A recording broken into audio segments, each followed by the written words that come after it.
Oi, gente, eu me chamo Sinara, eu sou bióloga formada pela Universidade Federal do Rio Grande do Norte.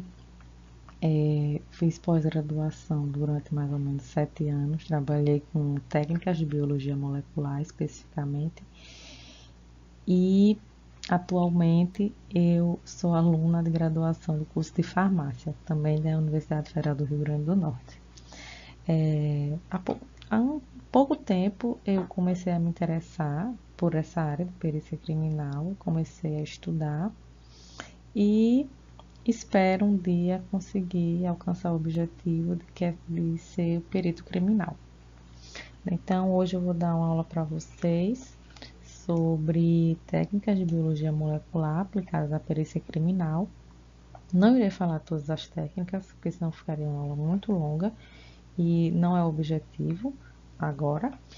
Posso fazer depois, vamos ver as possibilidades e eu espero que vocês gostem. Qualquer dúvida, vocês podem entrar em contato comigo através desse e-mail.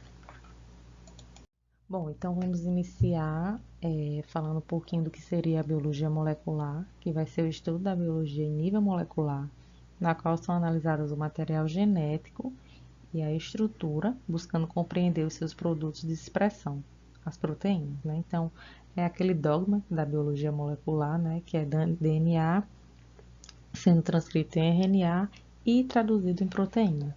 Então, a função dessa biologia molecular é estudar os diversos sistemas celulares, incluindo a relação entre DNA, RNA e síntese proteica. Então, é uma área extremamente abrangente, tem auxiliado muito em pesquisas científicas, como foi o meu caso, e na identificação humana no âmbito da investigação criminal. Bom, e quanto à perícia criminal, ela é uma atividade de cunho técnico-científico prevista no Código de Processo Penal que visa analisar vestígios, sendo indispensável para a elucidação de crimes. Tá? Então, quem vai ser responsável por essa perícia criminal? É o perito criminal, né? Que vai trabalhar a serviço da justiça para encontrar ou proporcionar a chamada prova técnica ou prova pericial, mediante análise científica de vestígios produzidos e deixados na prática de delitos. Então, esses peritos, eles vão ser responsáveis por estabelecer a dinâmica e a autoria, né, desses crimes e, a partir daí, realizar a materialização da prova, né? E essa prova será utilizada durante o processo penal. Bom, com relação às técnicas de biologia molecular, elas vão ser de suma importância, pois permitem a identificação humana através da análise de materiais biológicos para identificação criminal. Não só para identificação criminal, né? Também pode ser utilizado em desastres, como queda de um avião, enfim. E as realizações das técnicas de biologia molecular, em sua maioria, requerem como amostra o quê? O DNA. E esse DNA ele vai estar presente nos vestígios deixados no local ao qual se deseja analisar. Então, são utilizadas diferentes técnicas, como PCR, RFLP, VNTR e STR. Existem outras técnicas também que são utilizadas, no entanto, eu vou falar dessas, né, nessa aula.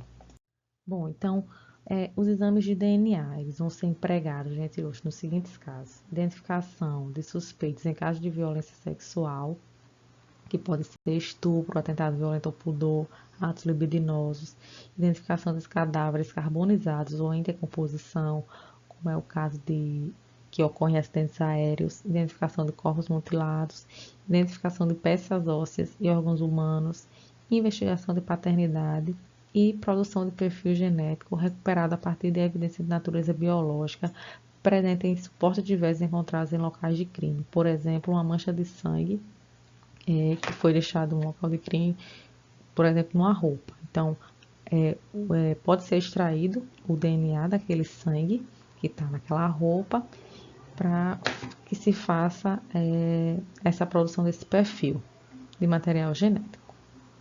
Bom, então os vestígios biológicos eles vão ser encontrados em sêmen, sangue, fezes, urina, pelos, tecidos, unhas, saliva, ossos, dentes. Então, a partir de todos esses materiais é possível fazer a extração do DNA para a sua posterior análise, né? Então, lembrando que qualquer material que se destine à análise de DNA, ele deverá, desde a sua coleta até o seu encaminhamento final, que é onde ele será analisado, ser tratado de forma cuidadosa e especial, pois é um material de fácil degradação e contaminação. Então, contaminou, o degradou, ele vai perder o valor de identificação forense, né? Então, não poderá ser usado como uma prova criminal. Cerca de 1% do genoma humano ele vai conter genes que codificam proteínas e são regiões praticamente idênticas para todos os indivíduos, ou seja, temos uma sequência codificando uma proteína. Essa sequência vai ser igual para todos os indivíduos, a não ser que haja alguma mutação. E mais de 90% dessas sequências elas são não codificantes, que vão conter regiões com grande quantidade de DNA repetitivo e regiões hipervariáveis. Essas regiões hipervariáveis elas serão diferentes em cada indivíduo, permitindo que seja algo que o individualize e permita a sua identificação. Por muito tempo se falou em DNA lixo, né? Que eles eram DNA lixo, que no caso são os introns. Mas hoje sabe-se que não é bem assim, né? Então já há relato na literatura de que ao menos 80% do DNA, que foi um dia dito lixo, ele vai desempenhar pelo menos uma função biológica. Bom, dentro das regiões repetitivas, nós temos os mini-satélites, também conhecidos como VNTR, que são repetições em tandem de número variável, vão compreender unidades de repetição entre 15 e 100 nucleotídeos, estão localizados em várias posições e em vários cromossomos, e esses VNTRs eles serão analisados através da técnica de RFLP, né? Então, esse VNTR ele vai se repetir nos indivíduos e essa repetição vai variar de indivíduo para indivíduo. E o que consiste essa técnica de RFLP? É uma técnica em que os indivíduos podem ser diferenciados pela análise dos padrões derivados da clivagem do seu DNA. E essa clivagem ela vai ser realizada pelas endonucleagens de restrição ou enzimas de restrição, que vão clivar o DNA nas regiões que flanqueiam esses VNTR. E vai gerar fragmentos de diferentes tamanhos, que serão separados e visualizados em forma de bandas após a eletroforese. Como vocês podem observar, um exemplo de uma enzima EcoR1, ela vai reconhecer uma região específica do DNA e vai cortá-lo, né, gerando esses dois fragmentos. E quais são as aplicações do RFPL? Nós temos mapeamento do genoma, teste de maternidade e determinação de doenças genéticas. Bom, então as etapas da técnica de RFLP são extração de DNA. A extração ela vai depender da amostra a ser analisada, mas é importante que esse DNA seja íntegro e que tenha uma boa quantidade. Então, é realizado o corte com as enzimas de restrição e esse DNA é aplicado em um gel de agarose. Eu vou explicar mais à frente a vocês sobre o gel.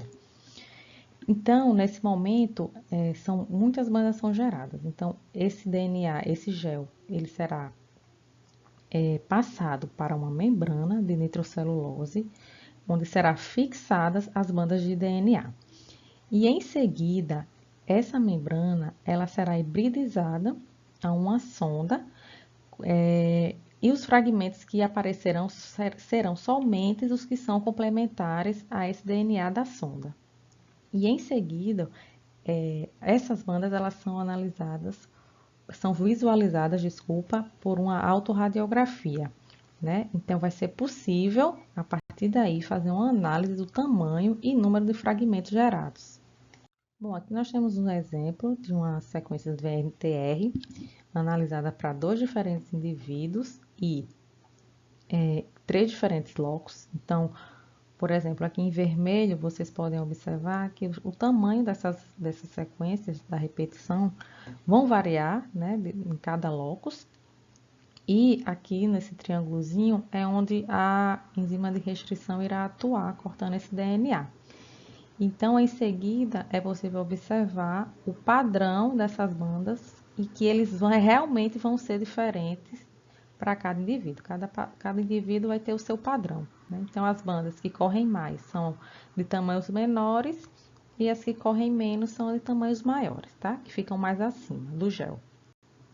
Bom, outro exemplo de região repetitiva são os microsatélites, ou STR, que vão ser repetições menores, né? De 2 a 6 nucleotídeos.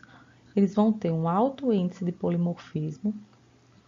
Eles podem ser amplificados por PCR, então isso é uma vantagem com relação aos VNTRs, enquanto para análise pela técnica de RFLP dos VNTRs é preciso uma grande quantidade de DNA. Aqui não é necessário, por quê? Porque esse DNA ele vai poder ser amplificado por PCR. Então, podem também ser utilizados em amostras degradadas. Existe uma estreita faixa de tamanho de alelos e vai permitir PCR multiplex. O que seria essa PCR multiplex? É a análise de vários alelos ao mesmo tempo, tá? Através da técnica de PCR em tempo real, que eu vou falar mais à frente para vocês. E ele também apresenta os maiores valores de conteúdo polimórfico, informativo, poder de discriminação, poder de exclusão, heterozigosidade e índice de paternidade típico, né? Então, os STRs eles são muito mais vantajosos com relação aos VNTRs. Bom, então a PCR, que é a reação em cadeia da polimerase, ela vai permitir que pequenas quantidades de DNA possam ser analisadas após a sua amplificação, né? Então, quando se encontra numa cena de crime, pedaços de pelo, gotas de sangue ou saliva, ou até uma minúscula quantidade de DNA presente numa impressão digital, é possível fazer com que esse DNA seja amplificado e posteriormente analisado, né? Então, dentro dos componentes da PCR, nós temos a TAC polimerase, que vai ser responsável por adicionar nucleotídeos à cadeia para que ocorra a extensão desta. Água amilique, os primers ou iniciadores, os DNTPs, que são os nucleotídeos que serão adicionados à cadeia pela TAC polimerase, o tampão, que vai fazer com que a reação ela ocorra, para que as condições de reação sejam mantidas, né, as condições ótimas, e o magnésio, que ele vai ajudar na atuação da TAC polimerase. Bom, os primes, eles devem ser complementares à região que flanqueia o marcador, ou seja, se você deseja analisar essa região em vermelho aqui, você não pode fazer um primer, não pode utilizar um primer que vá anelar no início dessa sequência. Ele vai ter que ter início na região que flanqueia a sequência, ou seja, na região vizinha, tá? Então, o sítio adjacente deve ser conservado e se existir alguma mutação nesse sítio, vai poder ter uma falha nessa amplificação, né? Então, as etapas para análise do STR: extração do DNA, quantificação, a padronização dessa quantificação, a PCR, a eletroforese e a coloração do gel para que sejam observadas as bandas de DNA. Bom, então na PCR nós vamos ter 3 etapas, que é a desnaturação, na qual vai ocorrer a separação das fitas de DNA. Vamos ter o anelamento, que é onde vai se encaixar o primer na sequência que flanqueia o VNTR, como eu mostrei para vocês, e depois vai ter a extensão dessa cadeia, né? Então, vão ser vários ciclos até que sejam gerados bilhões de cópias desse DNA. Então, a PCR ela vai permitir uma replicação in vitro do DNA ou do RNA previamente convertido em cDNA através da enzima chamada de transcriptase reversa. Isso vai ocorrer de forma rápida, em torno de uma ou duas horas, mais ou menos. Quantidades mínimas de DNA podem ser amplificadas milhões de vezes em poucas horas, como eu já disse para vocês. E é possível uma detecção rápida desses marcadores genéticos, para que seja feita a identificação de um perfil genético. Bom, então, na PCR em tempo real, vão ser feitas a mesma reação, tá? Utilizando o Prime, DNTP, ataque. O que vai diferenciar na reação é que vai ter a adição de um corante fluorescente.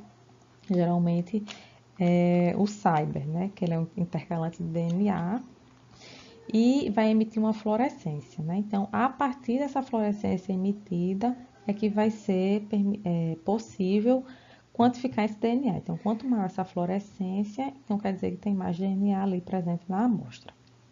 Outro diferencial com relação à PCR convencional é que aqui você pode analisar várias amostras ao mesmo tempo, né? Que é a dita PCR multiplex. E quais são as aplicações dessa PCR? Nós temos análise da expressão gênica, análise de sequências virais, bacterianas ou de protozoários, que é o que está acontecendo agora para a identificação nos testes de coronavírus, né? Eles utilizam a PCR em tempo real. Aí, a análise de patógeno em alimentos e análise de produtos transgênicos. Bom, então a eletroforese ela vai ser uma ferramenta útil para a separação de macromoléculas de diferentes tamanhos e cargas elétricas, né? Então, nós temos a eletroforese em gel de agarose, em poliacrilamida e também tem a em capilar, né? Que é muito utilizada no sequenciamento automatizado. Bom, o que vai diferenciar a de agarose e a de poliacrilamida é que na agarose ela vai ser utilizada para moléculas maiores, tá? E diacrilamida para menores. O diacrilamida também pode ser utilizado para visualizar proteínas. Bom, no gel de agarose é utilizada a agarose, né? Como o nome já bem diz, que é um polissacarídeo que é extraído de algas, né? Então é um pozinho que é diluído no tampão no micro-ondas, a gente utiliza o micro-ondas para fazer essa diluição e depois ele é colocado numa espécie de caminha e o pente a ser utilizado, que vai ser os pocinhos onde vai ser aplicada a amostra de DNA. E a porcentagem desse gel, ela vai depender do tamanho do fragmento que você deseja visualizar. Então, quanto maior esse fragmento, menor pode ser a porcentagem desse gel, né? Então menor a quantidade de agarose que você vai utilizar. Então, depois que aplica, depois que faz a solubilização dessa agarose, coloca na caminha, espera polimerizar em torno de meia hora, retira o pente, aplica as amostras de DNA, né? Em cada pocinho vai ser aplicada uma amostra e é aplicada uma corrente elétrica, né? Então, o DNA ele vai correr do polo negativo para o polo positivo. As moléculas menores vão correr mais rapidamente, né? Vão correr mais e vão ficar mais abaixo do gel e as menores mais acima. O mesmo acontece para o gel de poliacrilamida, só que aqui nesse caso vai ser utilizada a poliacrilamida, né? E para visualizar o gel de agarose, nós utilizamos o brometo de etílio, né, que é um intercalante de DNA, que após a aplicação de uma luz ultravioleta é possível observar as bandas, né? Também pode ser utilizado o cybergreen. Já no poliacrilamida, para que sejam observadas as bandas, é utilizado um corante chamado de Comaci, ou também pode ser utilizado nitrato de prata, tá? E também vai ser aplicado uma UV para que as bandas sejam observadas. Bom, então o FBI, por meio de estudos populacionais, definiu 13 marcadores que são suficientes para gerar um perfil único e exclusivo, né? Com exceção dos gêmeos homozigotos, que vão ter o material genético idêntico. Então, adotou um conjunto de 13 losses de STR a ser usado como banco de dados padronizado em investigações criminais. Então, esses 13 losses, eles vão compor o sistema combinado de índice DNA, que é o chamado CODES, né? Então, esses STRs vão estar localizados em 12 diferentes cromossomos e, nesse caso, eles também vão ser analisados através da eletroforese em gel capilar, tá? Que eu falei anteriormente dela. Bom, então aqui nós temos um exemplo da sequência de repetição STR, que analisada por eletroforese capilar em gel, né? Então temos aqui dois diferentes indivíduos e estão sendo analisados 3 diferentes locos de STR, tá? Então, depois de realizada a amplificação por PCR. Essas bandas serão separadas no tubo capilar e dentro da reação existem marcadores com corantes fluorescentes, né, que irão emitir a fluorescência que essa fluorescência será detectada e depois analisada a intensidade dessa fluorescência para cada locus. Então, como vocês podem observar, nós temos DNA de Jane, de Joan e os padrões, né? Então, no locus 1 de STR, para Jane eu vou ter o 6 e o 13, para Joan vou ter o 5 e o 10, tá? O locus 2, os padrões e o que aparece para cada indivíduo, e no locus 3, o que aparece para cada indivíduo. Bom, então, para a interpretação do perfil genético, nós temos aqui, por exemplo, a cena de um crime, na qual tem a evidência, suspeito 1 e suspeito 2. Então, foram analisados 3 locus e foi observado que os alelos batiam todos com o do suspeito 2, né, indicando ele ser o autor do crime. Então, quando um só locus desse difere, já é um critério de exclusão, tá? E para teste de paternidade, a exclusão vai se dar a partir de 3 locus diferentes. Também encontramos STR no cromossomo Y, então é muito utilizado em caso de estupro, já que ele é o cromossomo que é específico do homem. Na determinação de indivíduos no estudo coletivo, é selecionar a disputa de paternidade de filhos do sexo masculino. Ele é útil para teste de paternidade na ausência do suposto pai, né? Porque é possível comparar com os outros homens, né, da suposta família paterna, já que todos vão herdar o cromossomo Y.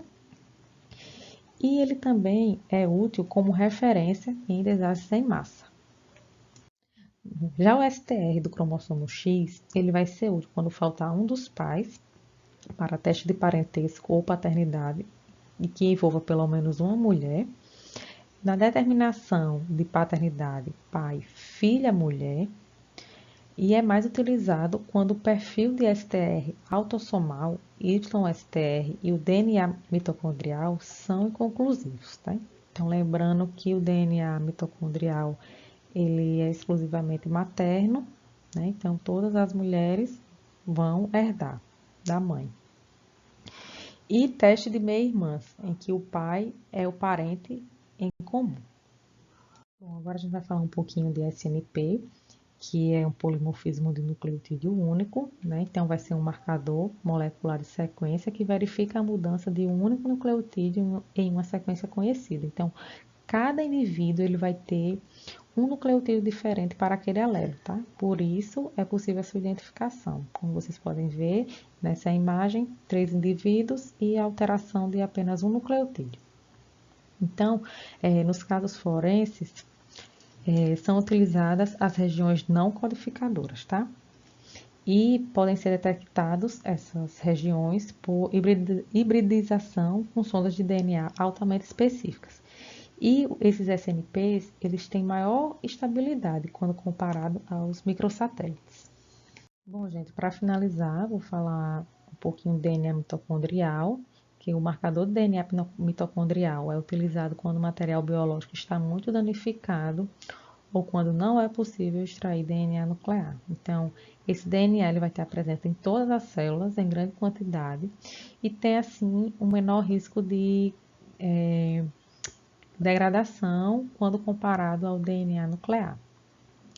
A técnica utilizada para analisá-lo é o sequenciamento das regiões HV1 e HV2, né, presentes nesse DNA, que vão variar de uma pessoa para outra e são transmitidas exclusivamente pelas mães, né? Então, até parentes maternos distantes podem fornecer uma amostra de referência comparativa. Bom, pessoal, então é isso. Obrigada pela atenção e qualquer coisa vocês podem me mandar um e-mail, tá? Tchauzinho.